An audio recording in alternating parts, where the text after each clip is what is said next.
Today we're going to do a dumbbell deadlift. You're going to stand on either side of the dumbbell and you're going to screw your feet out into the ground. So they're turned out just a little bit, but then it's almost like you're trying to turn them out more on the floor without actually moving them to turn on your butt more. I'm going to show you from the side so that you can see when I screw my feet out, my glutes actually activate more. You're going to have your weight and the weight you're working with centered on your foot where I just pointed. Okay, so the feet are screwed out.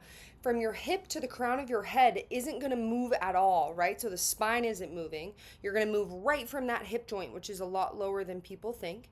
And like with every exercise, I need you to take a 360-degree breath at the top before you do anything.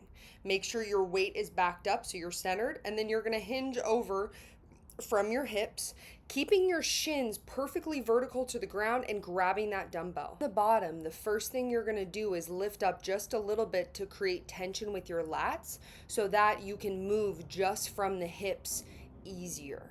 Okay, and then you're going to lower back down slowly, keeping the shins perfectly vertical and the weight centered on the foot.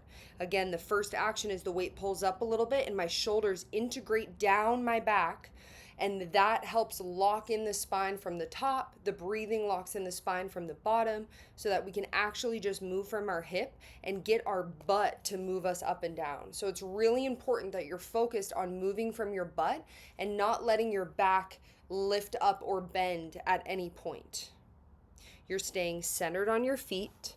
You're keeping those knees right over your ankles so that the butt is going back in space to make this motion happen. So it is not a squat in any capacity. This is part of our hinge pattern. Okay, and you're going to do however many reps was programmed with slow and control. And I'm taking a 360-degree breath at the bottom every single time. And I love it, as you can see from that smile. I'm going to show you from the back just because, other angles are helpful. So look how far apart my feet are. They're pretty close. My toes are turned out just a little bit.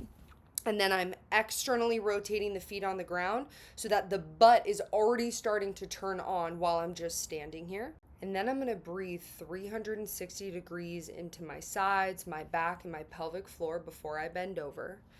And then the first motion that happens here is that the lats integrate down the back. So I'll show you this again.